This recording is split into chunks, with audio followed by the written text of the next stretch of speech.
ఆకాశవాణి ప్రాంతీయ వార్తలు చదువుతున్నది కె సుగుణ. ముఖ్యాంశాలు: ప్రపంచ ఉగ్రవాదానికి పాకిస్తాన్ కేంద్రంగా మారిందని భారత్ పునరుద్ఘాటించింది. భారత్కు వ్యతిరేకంగా ప్రచారం చేస్తున్న సామాజిక మాధ్యమాలను నిలుపుదల చేయాలని కేంద్ర హోం మంత్రిత్వ శాఖ రాష్ట్రాలను ఆదేశించింది. వాట్సాప్ గవర్నెన్స్ ద్వారా రేషన్ కార్డులను అందించేలా చర్యలు తీసుకోవాలని ఆంధ్రప్రదేశ్ ముఖ్యమంత్రి నారా చంద్రబాబు నాయుడు అధికారులకు సూచించారు.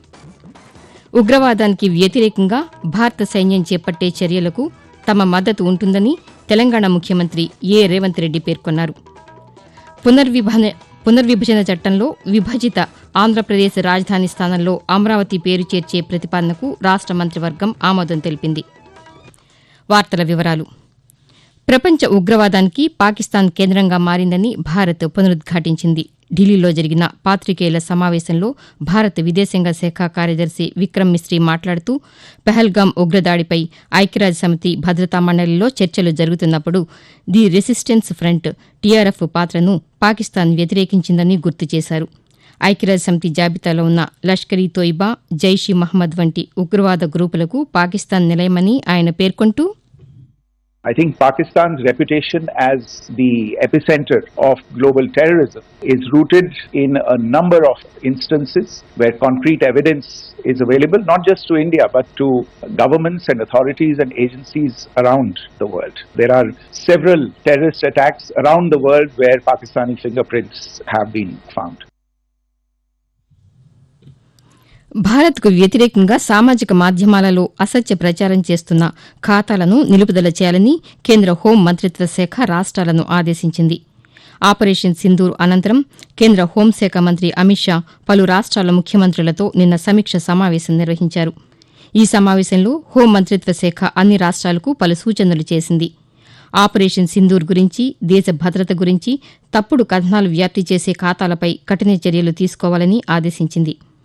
మరోవైపు పాకిస్తాన్లో రూపొందించిన మీడియా కంటెంట్ ప్రసారంపై కేంద్ర ప్రభుత్వం నిషేధం విధించింది. ఓటీటీ, ఇతర మీడియా వేదికల్లో రూపొందించిన వెబ్ సిరీస్లు, సినిమా పాటలు, పోడ్కాస్ట్లను నిషేధించింది. జాతీయ భద్రత దృష్ట్యా నిషేధం తక్షణం అమల్లోకి వస్తుందని పేర్కొంది. ఆపరేషన్ సింధూర్లో కనీసం 100 మంది ఉగ్రవాదులు హతమైనట్లు రక్షణ మంత్రి రాజ్నాథ్ సింగ్ వెల్లడించారు. ఢిల్లీలో నిన్న జరిగిన నేషనల్ క్వాలిటీ కాన్క్లేవ్లో రక్షణ మంత్రి పాల్గొని ప్రసంగించారు.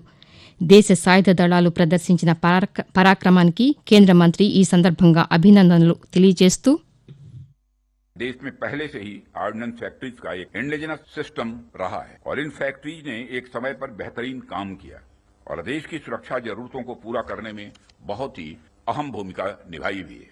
इनके अलावा हमारे पास डिफेंस पीएसयूज का भी एक मजबूत इकोसिस्टम पहले से ही है. हमारी सरकार ने डिफेंस प्रोडक्शन में क्वालिटी और क्वांटिटी दोनों पर समान रूप से बल दिया है. इसी दिशा में कई क्रांतिकारी कदम उठाए गए. ऑर्डिनेंस फैक्ट्रीज का कॉर्पोरेटाइजेशन उनमें से एक अत्यंत महत्वपूर्ण कदम रहा है, जिसे हमने इंश्योर किया ताकि कम समय में ही डिफेंस प्रोडक्शन में व्यापक सुधार हो सके. మరోవైపు జమ్మూ కాశ్మీర్లోని పఠాన్కోట్, రాజౌరీలో ఉగ్రవాదులు ఆత్మాహుతి దాడికి పాల్పడినట్లు వస్తున్న సమాచారం పూర్తిగా అవాస్తవమని రక్షణ వర్గాలు తెలిపాయి. సరిహద్దు ఉద్రిక్తతలపై కేంద్ర విదేశాంగ మంత్రి డాక్టర్ ఎస్ జయశంకర్ పలు దేశాల నాయకులతో చర్చించారు. ఇందులో భాగంగా గత సాయంత్రం అమెరికా విదేశాంగ కార్యదర్శి మార్కో రూబియోతో సంభాషించి సరిహద్దు ఉగ్రవాదంపై భారత్ పోరాడుతోందని చెప్పారు. అలాగే ఉగ్రవాదాన్ని ఎదుర్కోవడానికి భారత్ స్పందిస్తున్న తీరుపై ఇటలీ విదేశాంగ మంత్రి యాంటోనియో టజానీతో కూడా చర్చించారు. ఐరోపా సమాఖ్య EU భద్రతా ప్రతినిధి కాజా కల్లాస్తో కూడా జరుగుతున్న పరిణామాలను జయశంకర్ చర్చించారు. వాట్సాప్ గవర్నెన్స్ ద్వారా ఈ నెల 15 నుంచి రేషన్ కార్డులను అందించేలా చర్యలు తీసుకోవాలని ఆంధ్రప్రదేశ్ ముఖ్యమంత్రి నారా చంద్రబాబు నాయుడు అధికారులకు సూచించారు. అమరావతిలోని రాష్ట సచివాలయంలో పౌర సరఫరాల శాఖపై ముఖ్యమంత్రి నిన్న సమీక్ష నిర్వహించారు. ఈ సందర్భంగా ముఖ్యమంత్రి మాట్లాడుతూ, రాష్టంలో ఎక్కడా రేషన్ బియ్యం అక్రమ రవాణా జరగకుండా చూడాలని స్పష్టం చేశారు. రేషన్ సరుకుల పంపిణీ, దీపం 2 పథకం కింద ఉచిత సిలిండర్, ధాన్యం సేకరణలో లోటుపాట్లకు అవకాశం లేకుండా చూడాలని చెప్పారు. ఈ నెల 7న రేషన్ కార్డులకు దరఖాస్తు చేసుకునే ప్రక్రియ ప్రారంభించామని, దీనికి విశేష స్పందన లభిస్తోందని అధికారులు ముఖ్యమంత్రికి వివరించారు. ఆకాశవాణి ప్రాంతీయ వార్తలు వింటున్నారు.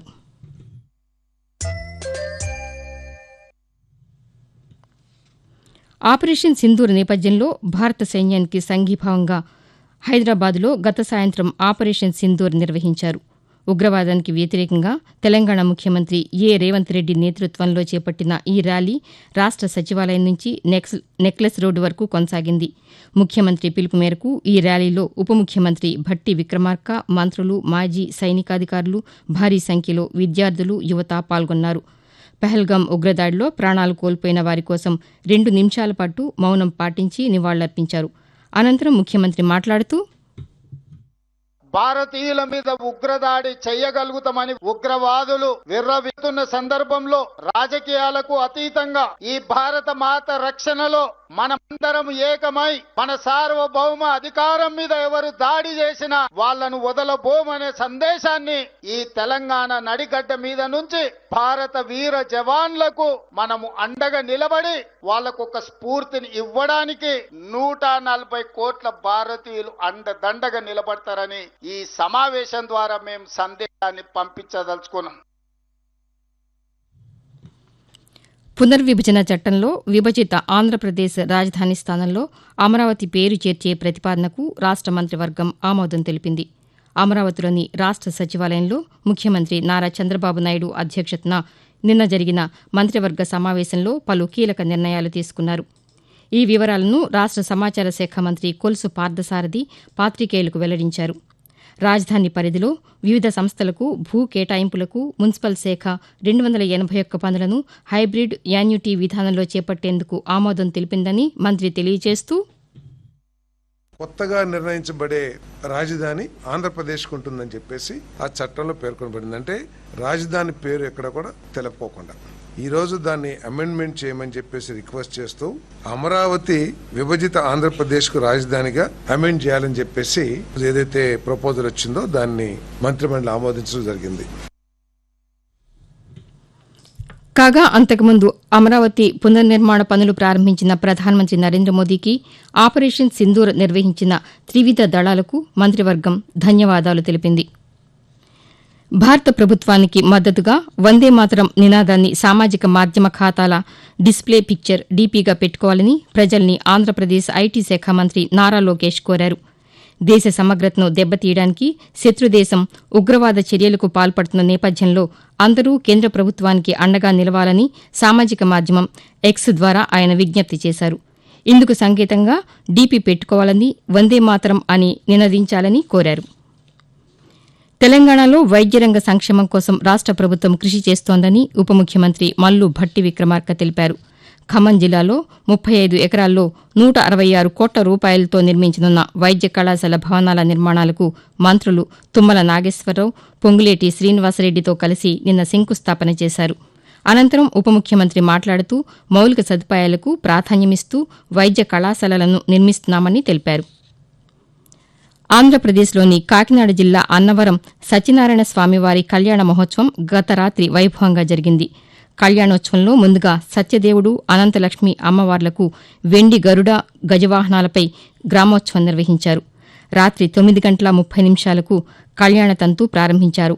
ఆలయ ప్రాంగణంలోని రామాలయం పక్కన ఉన్న వేదికపై స్వామి అమ్మవార్లను ఆసీనులను చేసి కళ్యాణం నిర్వహించారు. ఈ సందర్భంగా ప్రత్తిపాడు శాసనసభ్యులు పరుపుల సత్యప్రభ, ఆలయ చైర్మన్ రోహిత్ స్వామి అమ్మవార్లకు పట్టు వస్త్రాలను సమర్పించారు. ప్రాంతీయ వార్తలు ముగించే ముందు ముఖ్యాంశాలు మరొకసారి. ప్రపంచ ఉగ్రవాదానికి పాకిస్తాన్ కేంద్రంగా మారిందని భారత్ పునరుద్ఘాటించింది. భారత్కు వ్యతిరేకంగా ప్రచారం చేస్తున్న సామాజిక మాధ్యమాలను నిలుపుదల చేయాలని కేంద్ర హోం మంత్రిత్వ శాఖ రాష్ట్రాలను ఆదేశించింది. వాట్సాప్ గవర్నెన్స్ ద్వారా రేషన్ కార్డులను అందించేలా చర్యలు తీసుకోవాలని ఆంధ్రప్రదేశ్ ముఖ్యమంత్రి నారా చంద్రబాబు నాయుడు అధికారులకు సూచించారు. ఉగ్రవాదానికి వ్యతిరేకంగా భారత సైన్యం చేపట్టే చర్యలకు తమ మద్దతు ఉంటుందని తెలంగాణ ముఖ్యమంత్రి రేవంత్ రెడ్డి పేర్కొన్నారు. పునర్విభజన చట్టంలో విభజిత ఆంధ్రప్రదేశ్ రాజధాని స్థానంలో అమరావతి పేరు చేర్చే ప్రతిపాదనకు రాష్ట మంత్రివర్గం ఆమోదం తెలిపింది. ఆకాశవాణి ప్రాంతీయ వార్తలు ఇంతటితో సమాప్తం. తిరిగి 7:05 జాతీయ వార్తలు వింటారు.